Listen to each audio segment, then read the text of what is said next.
this track first. You know, we'll get you in there performing. Because what I'm thinking is we can get some shots of you in there, like laying down the verse. Yeah. No, some of the Patience. Yeah. Oh yeah, you wanna put Patience through? Yeah. Yeah, that's cool. Yeah, we can do Patience first. Yeah, let's finish the video first. Yeah. Then focus on. Yeah, that's a priority. This is Rosca. He spent 10 years in prison for being in possession of a gun. He has since been released, but his story goes back all the way back to the Democratic Republic of Congo, where he fled the civil war. So, Rosca, Lewisham legend, we can say, or can we even say Woolwich legend? Many people don't know the story. I don't know too much of the story. I just know things I was hearing myself when I was in prison. I'm a little bit older than you, but before we get there, we need to go back from the start. We both share the same country, Congo. Tell us about your upbringing over there. Well, my upbringing in Congo was, how can I put this? It was very privileged at first. Came from a good family. My dad was a wealthy man back home. He was an architect who mingled with the highest of the highest. So my dad was like he was involved with a lot of politicians back home, you know. So yeah, I had a good upbringing to the age of 4. You know, I went to the best school, had butlers, you know, in Africa. I had my own private chauffeur, to the age of about 5, and that's when things went from there to down there. So yeah. And how much of Congo do you remember in the good times? Do you remember sort of the people, the smells and stuff like that? Do you remember the atmosphere? I remember me and my brother like chilling with my dad, and my dad always telling me and my older brother that we was like whenever I'm not around, you are the man of the house. You know, that's something that's always resonated in my head, and that's something that I've always held on to. So I remember that, and I remember the good times of me stopping on the streets and asking the driver to stop and help like the orphans. As you know yourself, you're from Congo. There's a lot of orphans that walk the streets. So yeah, I remember all them good times. That's the good times I remember. I remember my uncles, because I've got a lot of famous uncles like Awilo Longomba and you know, and there's people like Papa Wemba, like them sort of people that we used to be around. Do you know what I mean? So I remember like my dad and his brethren having a little jam in the back garden, and you know, them sort of things. That was the good times for me. So you said things went from high living to basically hitting the floor. So what happened? A civil war broke out. A civil war broke out, yeah. And how did that affect your family? Well, my dad got arrested. Him and my mum, because the coalition was going around and arresting the opposite side. So my dad got arrested and my mum got arrested, and they both went into prison. So we was then left with just me and my sisters and my brother with an auntie of ours. Do you know what I mean? So yeah. And how was it going like that? Because one of the things you said, that your dad said he left you as the man of the house. So when he's not there, did you feel that responsibility almost immediately, bearing in mind you're only so young? Yeah, like, of course, man. Like, that's something that me and my brother took on board. Do you know what I mean? Like, we really cherished that. You know, that's something that got installed in us from a very young age. Like, when I'm not around, you still in charge. You know, he used to show us certain things from young. So, yeah. So your parents are arrested. What happens next? My parents are arrested. There's gunshots going around everywhere, because the war just broke out. My older sister and my older brother at the time decided to go and look for my dad. My brother gets killed in the process for being my father's son. when they got to the police station and asking questions. My older sister gets put in a cell with my parents. Yeah, and then my dad managed to get word out to his friends, and then they came and got me and my sisters and got us out of the house ASAP and took us to the neighbouring, like on the border. Yeah. You know, the border, which is on the other side you got Congo Brazzaville. You know, because there's two Congos. There's Congo Kinshasa and Congo Brazzaville. Yeah. So yeah, man. Yeah. So with that, you guys have left. What happened with your parents? My parents, I didn't know what was going on with them. Mm. You know what I mean? We just, bunch of soldiers turned up to the house that was helping my parents and their friends, because my parents and their friends got captured and went into prison. Yeah. These soldiers turn up out of nowhere with friends of your dad. I recognized a couple of them, get in a car, we're driving, there's chaos happening all around us, as you can imagine in the war. We then get driven to a place where they have to stop, because if they go any further, it's peak for them. Do you know what I mean? With their uniforms or whatever they're wearing, like it's very, very peak for them. So they have to stop at this, like, just nearer off next to the border and drop us off with all these people that's walking to safety. Do you know what I mean? Like all these thousands of people walking to safety. So you've got kids, mums, grands, dads, and kids with no parents, this and that, and everyone just walking to safety. So yeah, man, like literally.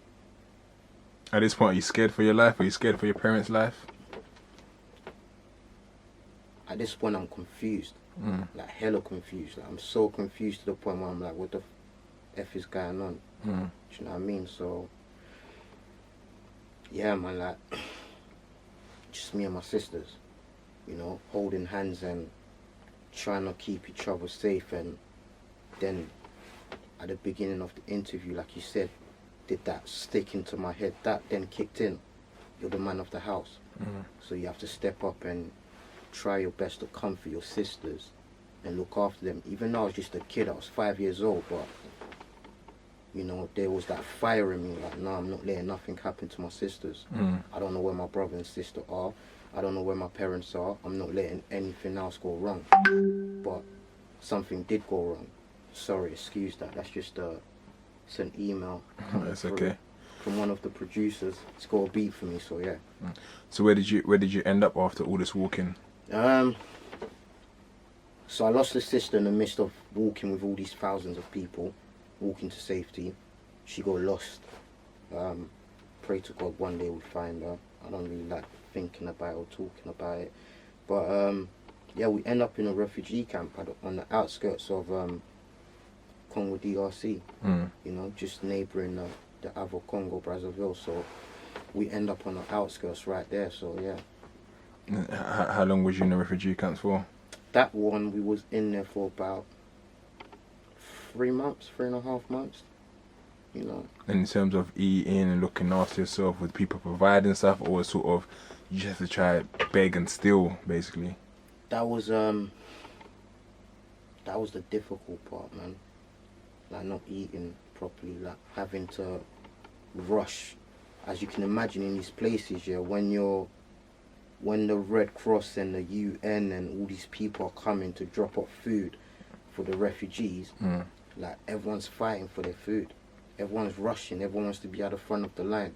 So you've got a bunch of kids without parents, not just my family, but you had hundreds of kids in there without parents. You had hundreds of parents in there without kids, aunties, cousins, whatever you want to call it. But everyone rushing to get some food and trying to feed themselves, to nourish themselves, to keep themselves going under these traumatic experiences that everyone's experiences was very tough. Do you know what I mean? So yeah, food was a hit and miss. So what happens next? From Congo DRC, I go to Congo Brazzaville. Camp goes set up out there for some refugees. So we get put on these funny boats and get cross over, and yeah, I was in a refugee camp in Congo Brazzaville for a while, and then from Brazzaville, I went to Nigeria. Okay. To a camp in Nigeria with the help of the UN and the Red Cross. And then from then, I went to the last camp we was in was a camp in Benin. Okay. I'm not sure if you're familiar with the country, but it's a French-speaking country as well. Do you know what I mean? So we went to a camp in Benin, and that's where we spent our longest time in a camp ever. Do you know what I mean? We spent like a year and a bit in Benin.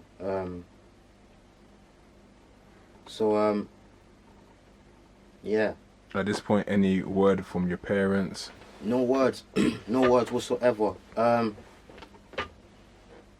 sister, my older sister, was ever so smart because she always registered us. Yeah. Down in all these camps. Do you know what I mean? Every camp that we went into, she made sure our name was on that list, just in case anyone, wanted to find us. So yeah, she always put our names down. Yeah.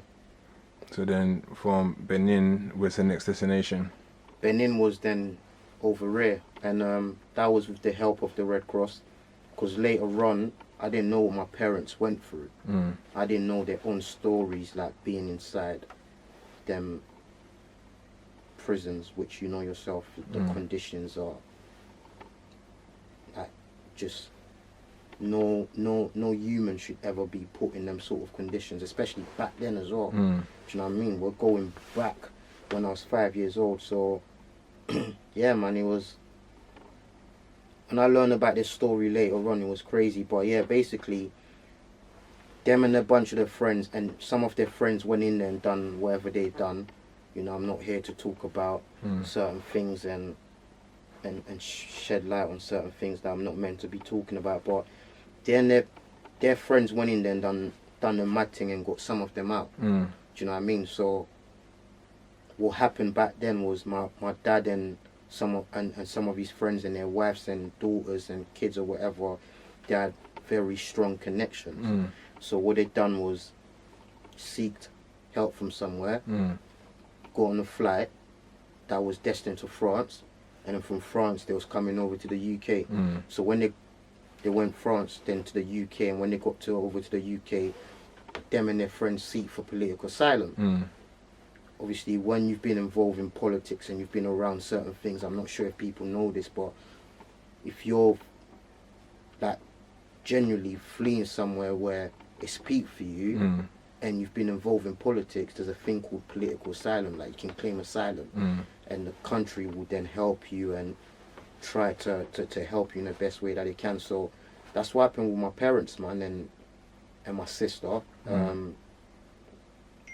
And yeah, they stayed there for a couple months, a few months, and then my mum went and sought aid from sorry, let me let this guy in. No worries. Don't watch that. Yo, who's that? Can't see your face, man. Let me see. Alright, cool.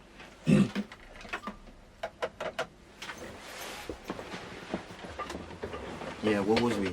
You're saying that your parents are here, they've got political asylum, so at this point I'm assuming they've reached for you guys. Yeah, so they've reached for us guys, and with the help of the Red Cross, and then the Red Cross started searching, like where could their kids be, like what country, what refugee camps, let's do some research. And thank God for my sister that she always registered us in every single refugee camp that we went to. The Red Cross managed to track us down. So when we was in Benin, one day we was just chilling, and a lady came over with a phone, some lady of a different origin, you know what I mean? She came over with a phone and she was like, guys, someone's on the phone for you guys. And at that point, we was like mad confused, like who could this be? And it was my mum, man. You know what I mean? It was What was the emotions? Oh man, brother, no words can describe that feeling, man. I don't think that there's no feeling in the world or anything that tops that. Do you know what I mean? Like, as kids, not knowing where your parents are, and you're going through all this trauma, and all you're seeing is bodies and chaos and in the camps, and soldiers or the people that's meant to be there are coming in and they're doing bad things to people. Do you know what I mean? As a kid, I can't explain that feeling. Do you know what I mean? The feeling of knowing that my mum's on the phone. Automatically, you feel safe again because you've not felt safe for so long. Do you understand? So you start feeling safe again. But then once that phone call goes, you're like, shit, what's next? Do you know what I mean? Like, what's gonna happen next? And for me, after my mum spoke to all of us and told us, like, guys, don't worry, the Red Cross are helping us, and with the help of the Red Cross, I'm coming over to see you guys, and then we're gonna get you guys over. It felt good, but we were still in that chaos. We were still hearing certain things, and we were still witnessing certain things. Although Benin was a much calmer refugee camp, although Benin is a country that there's a lot of things that go on as well, but it was better than the trauma and the chaos that I went through in Congo. Do you understand? So waiting and waiting and waiting and not knowing when that day is gonna come, that was painful, man. That's painful for any kid. Do you understand me? That was painful. Do you know what I mean? That was really painful, man. So yeah. So it finally transpired then that you got over to the UK. How was that? You've been in Africa all your life, the heat, and then coming to the UK and seeing, what was it being on a plane for the first time and touching down? Bobby, I came to the UK, yeah. I remember it was a Tuesday. I walked through Heathrow and it was snowing, bro. Like, it was snowing. Like, I remember our parents met us at the gate with the Red Cross people, yeah. And then they handed over us, like, jacket and stuff like that, and scarves and all of that stuff to help us, like, keep ourselves warm. And I walked out of the airport and I was like, what the hell's this? Like, why is it all white and stuff? Like, what's going on? And then my dad and my older sister, my mum was like, oh, that's snow, and they started telling all of us, like, this is snow and this is this, and we're asking them bare questions. Do you know what I mean? Like, I was so fascinated. Like, I've never seen so much different races in one place in my life, so I was so confused and so fascinated. And but yeah, like, I started, you know, learning and getting used to my surroundings quick, because I've always been like, because of the experiences that I've gone through in my life, especially from an early young age, you can put me anywhere and I'm gonna do my best, and I'm gonna match it. Do you know what I mean? Anywhere, in any sort of arena, I'm always going to perform to my highest standard, because and that's why I don't regret going through my experiences, because it's enabled me to have so much great tools to use that to help me get through life. Do you understand? So yeah, man, like, I kind of adapted quick and learned things very quickly. So how was primary school then? What primary school did you go to? What area was you guys living in? We moved to Plumstead, and I went Plumcroft, and Plumcroft was just, mate, like, it was racist. Like, my experience in primary school wasn't a good one. Do you know what I mean? Would you get into because of your accent? I got bullied. I got called names, all of that stuff, to the point where I started thinking to myself, like, bro, you haven't been where I've been. You haven't experienced what I've experienced. Do you know what I mean? Like, you haven't. Hey guys, let Boogie in, please. You haven't experienced what I've been through. Do you know what I mean? Like, you haven't been where I've been, so whatever badness you guys think you're on, you're not on no badness. Because I can tell you, I come from a place where there's little kids on some major badness. Do you know what I mean? There's little kids holding Ks and running through villages and doing the most, because these kids are kids from a good family, but they've been captured by rebels and are forced to turn into child soldiers, and now they're acting out and doing mad stuff because they're on drugs, they're on this, they're on that. Do you know what I mean? So I remember there was this kid in school called Mehmet, like Turkish kid, and he was the biggest bully in school, and he was in my class. And one day, like, I'm just trying to cut through and do what I need to do for myself. Do you know what I mean? And fit in and look for that sense of belonging. But this kid and his little peers always used to try to bully me. Do you know what I mean? So to the point where one day I had enough in class. I picked up because back then it was like plastic chairs. Do you know what I mean? So I picked up the plastic chair and I hit him on the head with it. And the teachers at the school was well aware of what's going on. But how it worked out, they rang my mum and it was like, we've tried to give Rosca counselling because all my stuff prior to me coming to this country, even like when we was 5, the Red Cross put everything on paper, like as transparent as they could. These are kids that's been through traumatic experiences. They just left like what people nowadays call the Gaza or whatever they call it. Do you know what I mean? Like they've just left like a civil war, they've witnessed madness, and they need some form of counselling or whatever. So the teachers at school did try to give me counselling, but because of all that trauma, and I didn't want to revisit it, I'm now in a different environment. I'm thinking, me and my sister especially, we made a pact coming over to this country that we wasn't going to speak about stuff to our parents because we didn't want them to feel like it was their fault why we went through that. Cause we just didn't want that guilt on them. And also, where we messed up was that in us not talking about stuff and trying to be there for our parents, we kind of messed ourselves up a bit. Do you know what I mean?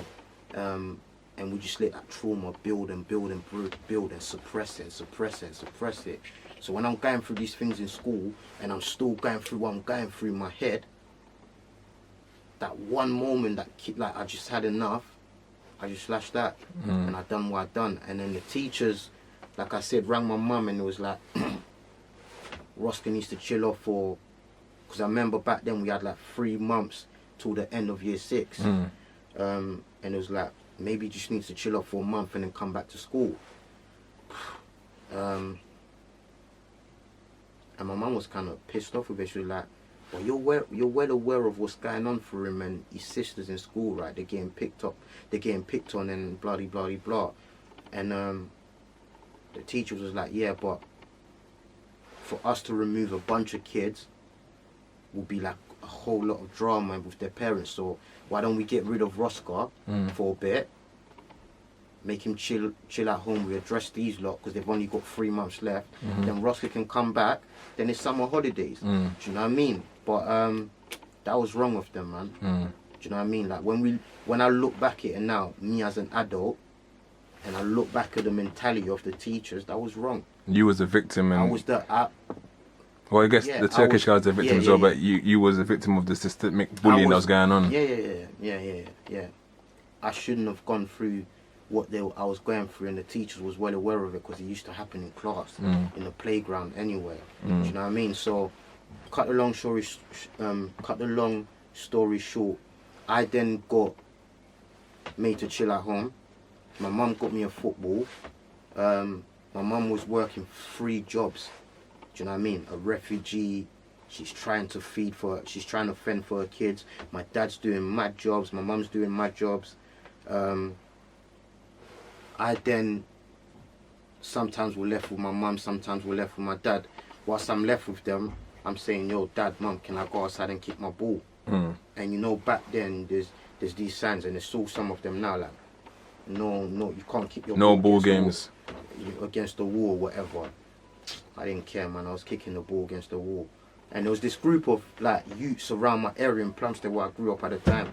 And they just took a liking to me, man. Do you know what I mean? One day, like, they're like, yo, kick the ball over. I kicked the ball over. I went and sat down. And then they called me over. I went and sat down with them. There's a couple girls there. The girls are saying, oh, where you from? And I can't even speak a word of English. I'm chilling with them. And I finally found that sense of belonging that I was looking for. Do you know what I mean? Like fitting in and belonging to a group of peers that just didn't treat me like an alien. Do you know what I mean? Like, that's how I felt when I was growing up. So I'm speaking how I felt when I was growing up. When I was growing up, being around certain kids and just trying to be people's friends and not being from this country, I felt like I was alienated. Do you know what I mean? Like, I was made to feel different. I was made to feel like I didn't belong. So when I did find that in these older peers, do you know what I mean? Like, I was like, raw, like, if these older kids can show me this much love, you got the girls pulling my cheeks and stuff and telling me, oh, you're cute and bloody and trying to teach me certain words of English. And yeah, man, like, from then I'm like 11 going on 12 then, do you know what I mean? So yeah, for me, like, that was the first time ever that I felt love from a group of people apart from my household, like my sisters and that, because me and my sisters are very close because of what we've been through. Do you know what I mean? So yeah, man, like, So how did it transpire then from, I guess you've gone into secondary school? What secondary school did you go to? I went to Woolwich Poly. Woolwich Poly. Yeah, I went to Woolwich Poly, yeah. So how was sort of the influence on you now? For you've gone into primary school and now you've gone into big school where I guess you're exposed to the year 11s, year 10s, year 9s and so on. How was that? By the transition from me being in year 6 and hanging around with these big kids, whenever I could get a chance to be outside and be like, yo, mum, I'm going outside to play with dad. And I remember there was this Nigerian kid that lived opposite us and he had like the 64s, Nintendo 64s, and I didn't have none of that because my parents was working like 3 jobs to provide for us and do certain things. So, and when I met that kid, any chance I had to be over his house and play Mario Kart or anything like that, and you know, like back then you had the Golden Eyes. Yeah, and then you had the strap and you used to shoot the birds. Yeah, and okay, that. yeah. Do you know what I mean? Like, so I used to always be in there like, yo, let me get the gun, let me shoot the birds. So I always used to shoot the birds and that. And his dad would be like, Rosca, there's loads more games you can play, you know. I'm like, nah, uncle, don't worry, I want to play this one. So I always used to shoot the birds. So yeah, so in that time, I used to, from me chilling with the older kids in their estate, playing football with them and then going upstairs and then making it look like I just came from my brethren that lived across the road from me and going back home, it was a madness. So I was already like learning certain things from the older kids. Do you know what I mean? At that particular time. So by the time I was in year 6, brother, I was going year 6 and the older kids are coming and picking me up after school. I mean, in year 7, year 7, the older kids are coming and picking me up after school and dropping me off, like, sometimes they're picking me up. I don't have to get a bus. I feel like I'm bossy now. Like, I'm like, see all them kids that used to chat for me in like primary school, they can't chat for me. Do you know what I mean? Like, I'm way ahead. I'm way ahead. I found a sense of belonging. Although, like, let's have it right, yeah. I'm not naive, innit? Like, these older kids had their own agendas. Do you know what I mean? And, at the time, was you naive? Did you see the agenda at the time? Naive. Yeah. Of course I was naive at the time, but when I look back at it, they did teach me some valuable lessons. Let's be real. Do you know what I mean? They taught me how to survive, how to get money and do certain things. But it was just a using thing that I didn't like, innit? Yeah. Because that revealed itself as I got much older and I started clocking certain things. So what's the first thing that's kind of getting you to do, like hold guns or hold drugs or hold knives or go to the shop and do this? Look, I'm not a fibber. So at year 6, there's just like little things like cars pulling up into the estate and they're like, yo, Ross, hey, drop that to that car there whilst I'm just chilling with them and playing football. Do you know what I mean? By year 7, brother, I was giving like little bags of weed to shot in like secondary school, so it wasn't nothing major. Do you know what I mean? In Woolwich, it wasn't nothing major. Do you know what I mean? But that was just that. They were just local, like proper kids that just hanged around in that Pacific estate. They didn't cause no harm. They didn't do anything. They just chilled there. Do you know what I mean? And they were just about their little paper or whatever. Then I went to school, and then when we moved to Woolwich Common, brother, don't piss me off, man. Woolwich Common was the worstest place I could have ever moved to and lived on. Because by then I'm hanging around with boys from Charlton that are going to my school, and there's a youth from from my area in Woolwich Common that we just bucked up and we became very close friends. And his name was Younger Asher. Do you know what I mean? So I'm chilling with Younger Asher, and like we both clocked that we're coming from some real, like the real trenches. Not like these guys are screaming like, oh man, come from the trenches. Brother, like we come from Africa. We've been around some serious things. Do you know what I mean? So we can relate to each other. Do you know what I mean? So he's going through qualms, I'm going through qualms, like, because people are finding out that I'm mixing with these people, them people, and they don't like it. So, brother, I lived in Woolwich, Woolwich Common, and all the Somalians. So you got Charlton area, and they're going at it with the Somalians, innit? And everyone in that area that lived in Woolwich Common, but they lived in Woolwich whatever, but most of them lived in Woolwich Common, brother, and I lived in the centre of Woolwich Common. So me and my brethren from like Cherry, will like get into qualms with like the Woolwich youths, brother. They don't have to look for me far, you know, because your house is there. I'm in the middle of where they're based, so they're turning up on my door with bricks, with whatever weapons they can find, and they're licking at my windows daily on a normal day-to-day basis. Do you know what I mean? It got so peak, that I was like, okay, like I don't really trouble you, man. You know, you man come to trouble me. Do you know what I mean? Just because I hang around with a certain group of people. Do you know what I mean? And you come and you look for us, and then I have to defend myself. Although I don't really want to do all of this stuff, but I have to defend myself. And when I do defend myself, you turn it up a notch. So I then started adapting this thing, with this mentality in my head. I started going back to like being that kid in Congo, being that kid in all these refugee camps. Do you know what I mean? And no cap, Bobs, like I was around things. You know what things are for most of my life. My dad's brethren are like, there was like top people in like army and this and that and that. So I was around them things like all my life. It's normal in Africa. Do you know what I mean? Like, so more time they'll be in the yard and they'll be like doing certain things, and I will watch. Do you know what I mean? I'll sit there and watch. I'll be like, bro, what they doing there? Do you know what I mean? What's that? How do they take? Do you know what I mean? Like how they taking all this apart, and so I'm learning all these things. Do you know what I mean? So certain of my dad's brethren that was lower ranked, and they'll come with the officials. They'll be like, yo, this is. Do you know what I mean? So I'm like, okay, cool. So that's how you do all these things, or that's how you put it back, or that's how you clean. Do you know what I mean? So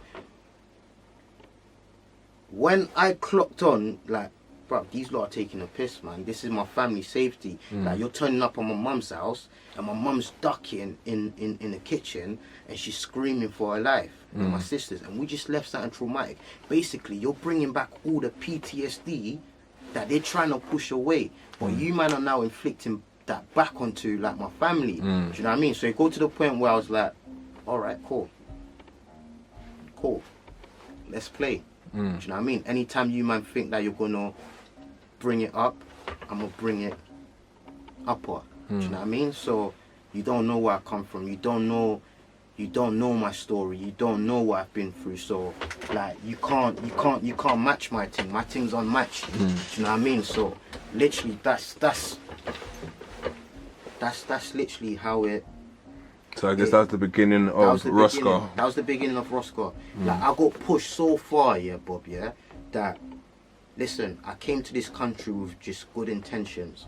You know, I wanted to do stuff. I made a promise to my sisters, that we was never going to go hungry again. You know what I mean? Like coming from where we went through, I was like, yo, we're never gonna go hungry again. Like I'm gonna try my best, and I'm gonna do my best, and however I'm gonna make sure that you lot are eating, even if I have to go without. Do you know what I mean? So that was definitely the beginning of Rosca. So like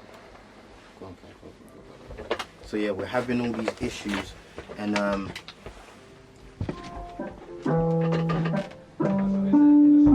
in prison, like having all these issues, and now like I'm trying to change basically, and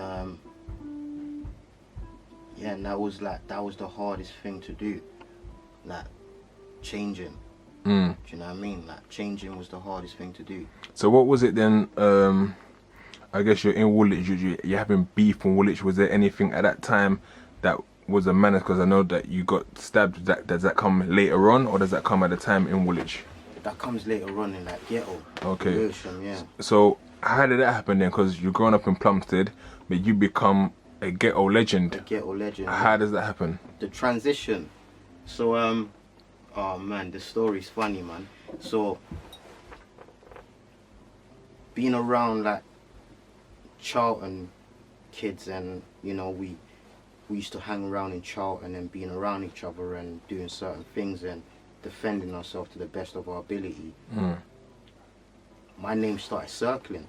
Do you know what I mean? So my name's ringing from Plumstead to Abbey Wood to Eltham to Lewisham, Peckham, Brixton, all these places, till it's all the way down West London and other places.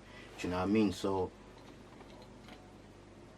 but that's because I started matching people's energy. Do you know what I mean? So I felt like if you bring, like, I generally don't, I'm not on no badness, but I come from a place where, like, we really have to get it from the mud. Do you know what I mean? So if you're bringing badness my way and you're trying to harm me, brother, I'm gonna match your energy 10 times better than you could ever imagine. Do you know what I mean? So yeah, man, like the transition came from something happened in Charlton with my so-called peers at the time, and me and my brother Rosca at the time, I remember Rosca stood up for me and he was angry with what went on. I'm not going to talk about things. And he had a fight with one of our so-called peers at the time, because basically they snaked me over some money and some things and some, you know, things like that. So I thought, brother, like, I put in so much work for you lot that why would you then turn around, like, out of my kindness, why would you then go and do this to me? I was speaking to one of my greatest friends from Charlton the other day. Do you know what I mean? I'm sure he wouldn't mind me speaking about this, but they are very big in the industry at the moment. Do you know what I mean? And it's one of the beat freaks lot. Do you know what I mean? And he said to me that, Rosca, do you know what your problem's always been? I said, what is it? I'm not going to say what one. And he said, you've always been loyal. Like, you've always been loyal. When you're with a bunch of peers, you will be loyal to the team. Do you know what I mean? Like, you will put your heart in it because you're genuinely a nice person and you know what it's like to come from different places and see certain things and not be loyal when things go left instead of things moving forward. So you're very loyal to the peers that you're around. Do you know what I mean? So I didn't really clock that when I was younger. I clocked that later on as I got older and I'm in custody and I'm going through my bird, doing what I'm doing. But yeah, like that really hit home because we had like a lovely chat, man. We had like a proper brotherly, heartfelt conversation because he's known me since I was like this 11-year-old. Do you know what I mean? And he's seen me gradually progress through life and he's happy for me. Do you know what I mean? So they're both happy for me. But and they're very good people as well. Very generally godly people and just want the best for everyone. Do you know what I mean? So so is that what led you to go to Lewisham then? You got snaked by people in Charlton? I got snaked by my so-called peers around me. And cut a long story short, all the certified people from that area, you know, the real bosses, started hearing about me. And they heard about me from Quay. Do you know what I mean? So when I made the transition and I'm around Lewisham and I'm chilling with, and these are the people that I was beefing when I was in Charlton, you know, like proper going at it and stuff. But they just, because they know what I was about, and they knew how loyal I was, and they knew that, raw, whatever anyone's willing to do, I'm willing to go 10 times higher. Kind of showed me in, man. I was getting offers from all over the place. Do you know what I mean? Like, yo, brother, come over here, man. We're good, man. We got you, man. Whatever you want. Do you know what I mean? So,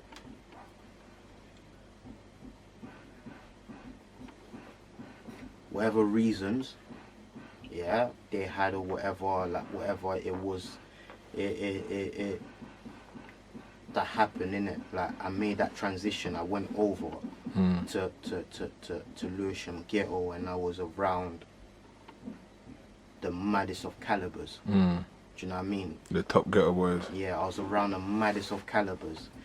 You know, I got, brother, I was 14, 15, and brothers, like the brothers that was like 21, 17, kind of like had to chill and pause and move on whatever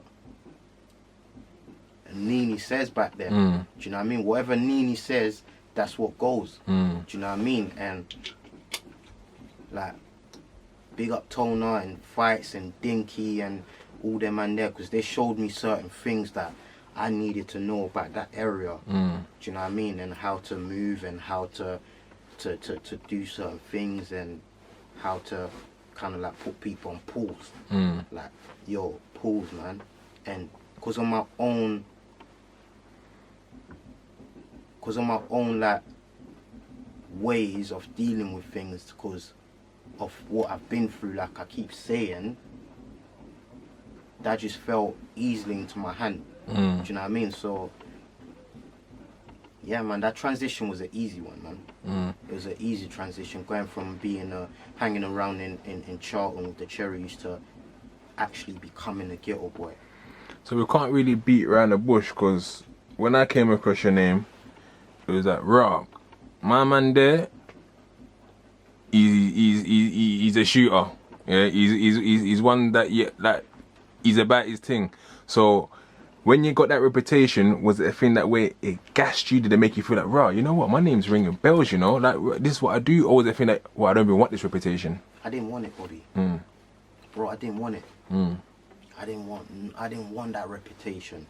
Do you know what I mean? Like, honestly, like me speaking to you, honestly, bro, I didn't want that reputation. But what happened was, out of my loyalty for people and me moving around certain areas, and yet again finding that sense of belonging, like I said, if you're coming to harm me and do something bad to me, and I feel like I've got loyalty to these people that are potentially my brethren or whatever you want to call it, and they're putting bread in my pocket and looking after me and showing me certain things, brother, you can't do that. You can't do that. Do you know what I mean? Like, that can't happen. Do you know what I mean? So, well, I remember, yeah, like, one of the oldest triple O from like the ghetto one time rang me and he was like, Ross, why is it every time that I ring the block and say bloody bloody bloody bloody bloody blah, your name's coming up, or Ross is handling it, or Ross is doing this, or Ross is doing that, to the point where it's coming like you're the head honcho. Do you know what I mean? Like, you are the head honcho, because everyone always screaming your name. Whenever something needs to go on, like, they're screaming, oh, Ross. Ross.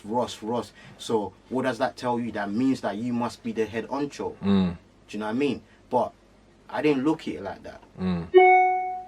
I looked at it like, raw, everyone plays their position. I'm not going to step out of my position. Do you get it? Like, I'm not going to step out of my position and override Mr. Man or Mr. Man or Mr. Man or Mr. Man or Mr. Man. I'm going to stay loyal to the core, because that's my values. Do you understand? So I'm going to stay loyal. I'm not going to snake anyone. I'm going to ride for the people that's down for me, and that are, we're there and day in and day out and just chilling in their state and trying to get ourselves to survive, because everyone's coming from some fucked up circumstances. Do you understand me? Like all these people are coming from broken homes, whatever. So I can resonate with that because I'm coming from a place where it's peak. Do you understand me? So I can resonate with all these people and link in with them, even though they don't know. But I'm seeing certain traits in them. I'm like, bruv, you don't even know that you do this and that because you've been through this or you've been through that. Do you understand me? So eventually, like when I'm getting these phone calls and man are telling me like, raw, and my man saying like, raw, you're the boss, like you really and truly, you should suck everyone. I'm like, brother, you can't tell me that. These are your own brethren. These are people that you're ringing on a daily. Do you know what I mean? So how did it transpire then to getting stabbed the first time? Bro, that's just being involved with certain peers and being around like the wrong areas. Do you know what I mean? Being around different areas and you're not meant to be there and you're outnumbered. You have like little royal rumbles as we like to call it, and you get outnumbered and eventually you get stabbed up or you're in the wrong area and people are asking where you from and bloody blah. Do you know what I mean? So yeah, man. So to get stabbed 17 times though, that is no joke. It's not a joke. It's not a joke. Like I nearly lost my life. I remember we went somewhere, we went cinema, like a bunch of us, we went cinema, end up having a madness with someone on the way there, and then we got to the movie. I've bought the mother of my child at the cinema and she's pregnant with my son, and I'm like, what are you doing here? She's like, oh, remember when kidulthood or adulthood just come out? Adulthood, I can't remember, adulthood, it just come out or something. And everyone's rushing to the cinemas to see it, and she's pregnant, and I'm like, yo, go home, man. She's like, no, I just came to watch the movie with my brethren. So I'm like, anyway, stay, man. Watch it with us lot. Do you know what I mean? So we're watching the movie. Man, look down. There's a bunch of peccamews down there, like just watching the movie with us, and there's a bunch of peccamews down there. And I'm like, you man, look, there's peccamews down there. So everyone's like, it's all going off. In the cinema, fire extinguishers are getting thrown, everything's popping off, to the point where I ended up getting cut on my arm here. Do you know what I mean? Like here, as I can see it. So I ended up getting cut here, and my friends was like at the time like, all right, let's get you to the hospital. Let's get you to the hospital and get you treated and stuff. So I went to the hospital. Whilst I'm at the hospital, the same people that we had dramas with throughout the day, a few of them are at the hospital getting stitched up or whatnot. So I'm at the hospital. I'm on my phone trying to ring my brother and say, yo, bro, I'm at the hospital. A couple of my friends are there with me. I've looked around the corner and I've seen Donnies. So I'm like, oh man, this is mad. So I'm scratching my head, I'm thinking, why God, like man, why would you put me in this predicament? Bro, I've gone outside to smoke a cigarette. I'm by myself. Because mainly, more time, it was just me, my brethren Shaka, my brethren Tyler, yeah. And so yeah, my brethren Tyler, my brethren Shaka, Raw schools, you know, the legends, and other people, Dinks and all these people and whatever. So yeah, I'm literally at the hospital, me and my brethren, one of my brethrens, and brother, I've gone to smoke outside. I'm smoking outside, and I've turned around. I've seen these two youths, and I'm like, oh fuck, they've backed out their nanks in it. So all that time, yeah, they've got their nanks in the hospital. So I'm like outnumbered. I'm slipping. My brethren's somewhere else. He's not even paying me no mind. I'm running across the road. They've chased after me. Yeah, tripped me over. They started boring me. Like literally just the maddest. Do you know what I mean? So I'm feeling everything going in and out. At that point, I've lost consciousness. I'm gone.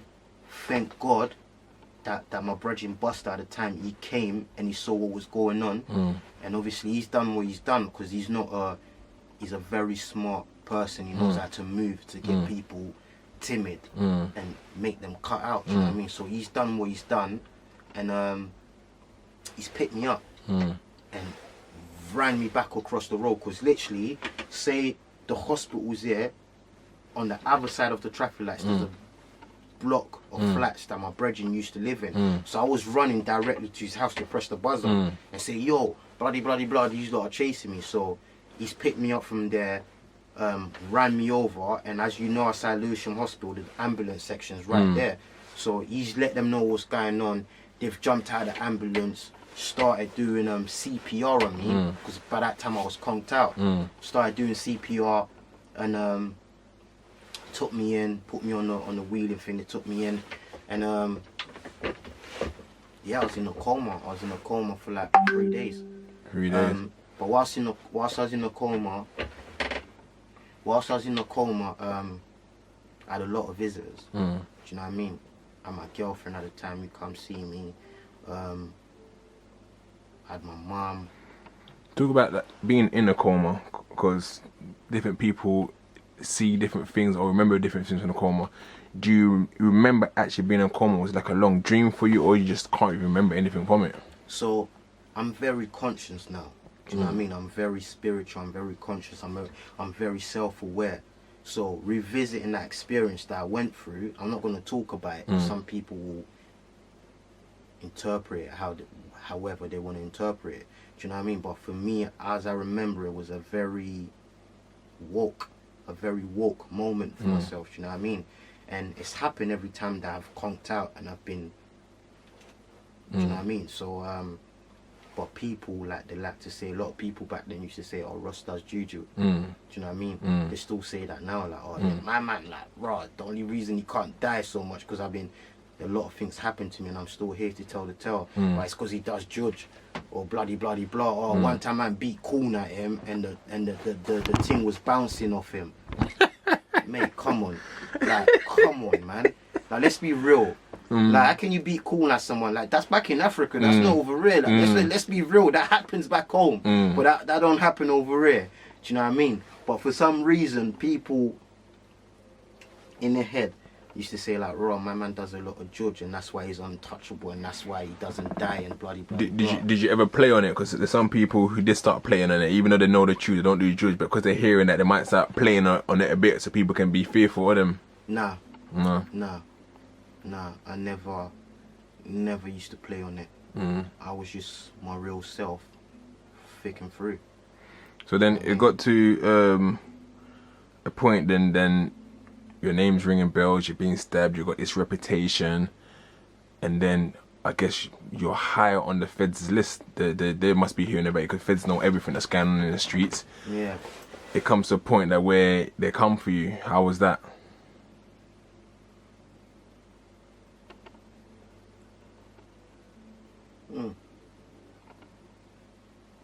They used to come for me every week. Every week without fail. Any houses that I was at, even if they got a whiff of me being anywhere, they will lick off the door.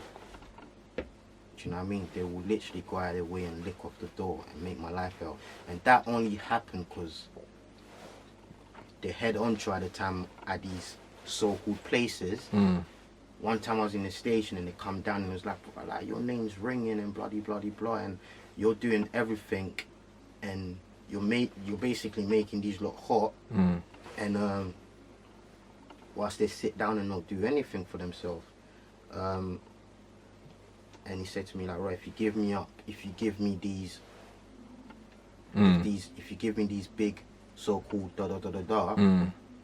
your life will be easier. And obviously at the time, man's like, right, you like really. And the thing is, it's funny you should say that because, like I said, I done my story of the time everyone thought I was a snitch in Peckham, and people don't actually realise feds always try to offer people some form of deals, 100%. And people don't know about that. So that, touch on that so people know that feds will actually try to turn you against your friends. 100%. That's normal. Like, come on, like in what world? Like people are very naive if they don't think that's not happening. Do you know what I mean? Like when they came to me and said bloody blah, and I told my older brethren at the time, like, yo, pattern up, man, because you know what I mean? They're on the whatever. Do you know what I mean? So. And as you said you turned it down. I turned it down. But you think there are people in the? I mean, there must be people who take the deal. Of course.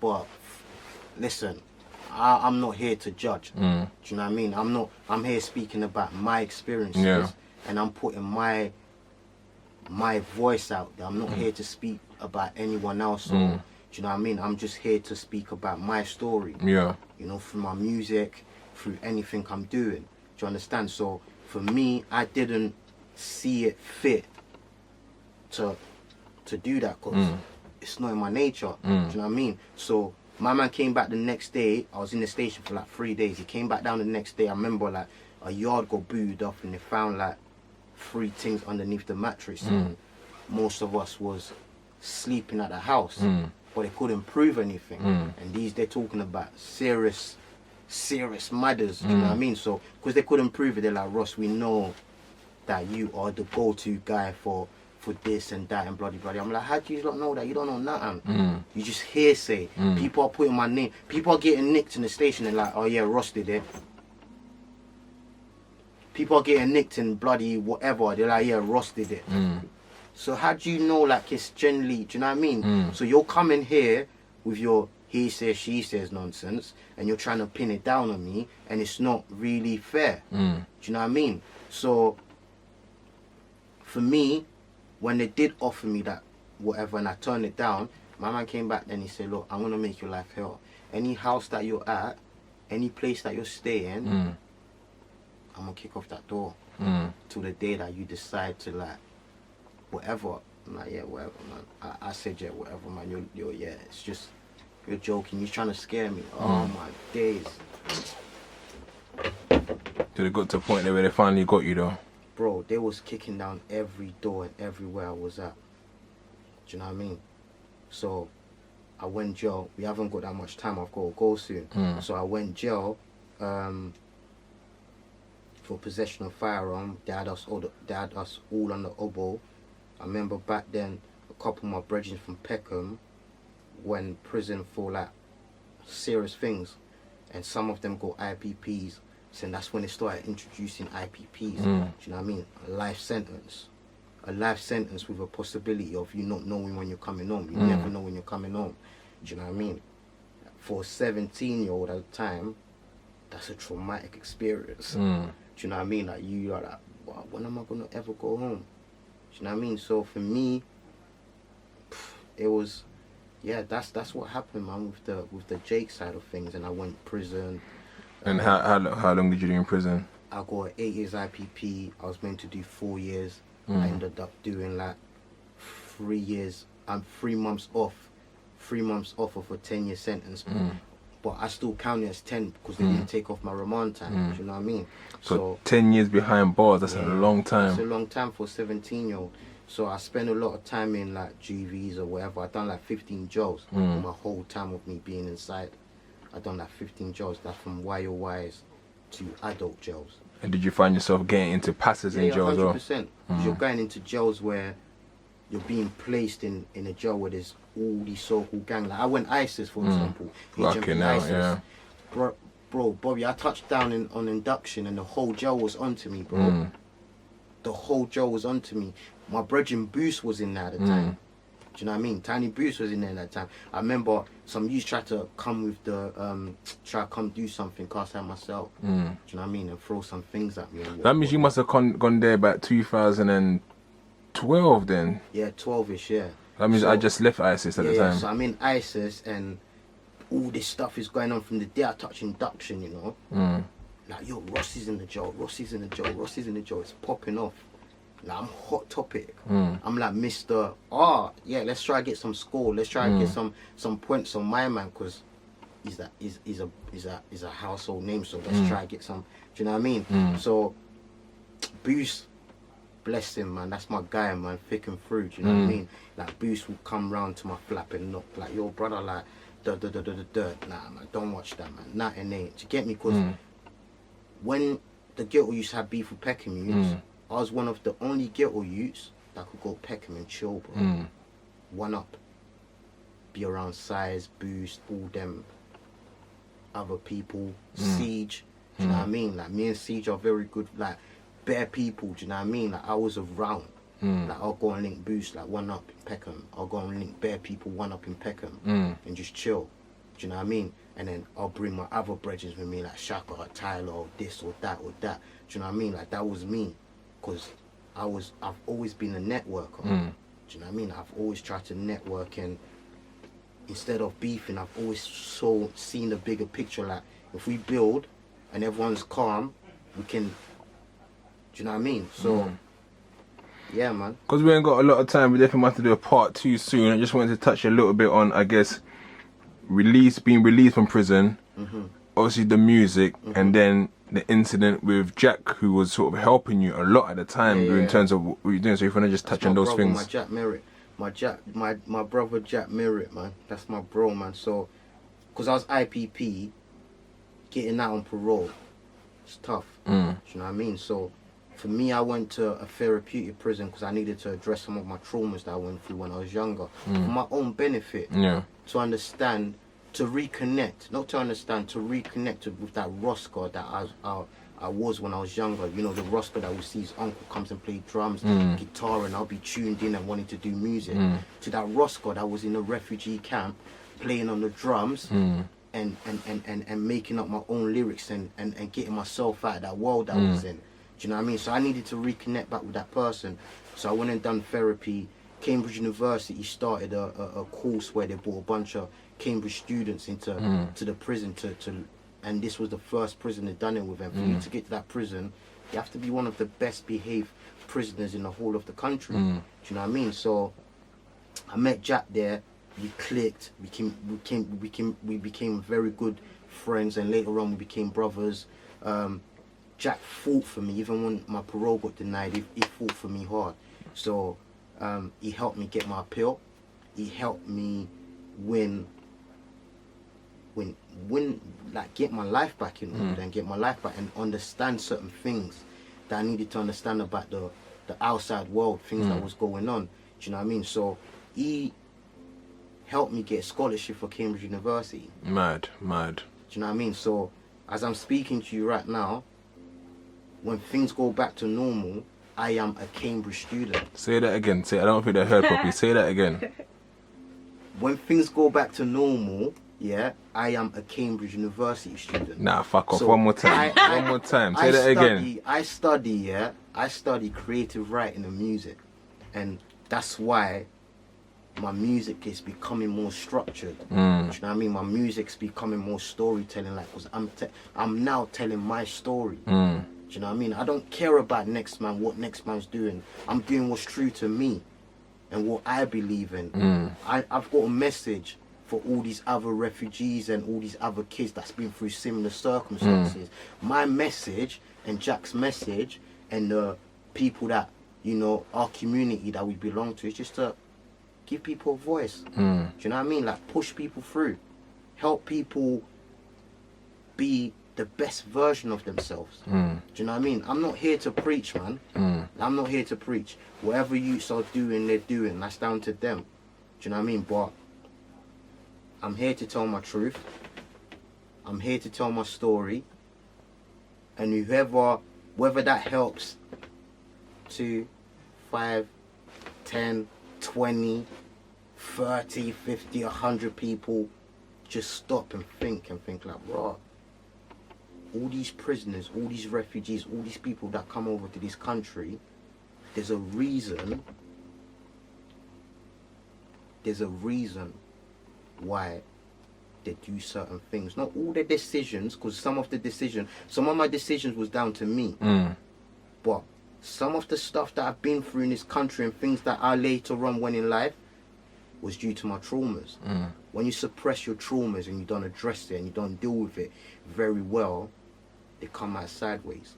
And I had to go through therapy and get stripped back to that 5-year-old and get rebuilt back up to that year, to the year that I was 21 or whatever, 24, 25. Do you know what I mean? So I've done therapy for 4 years.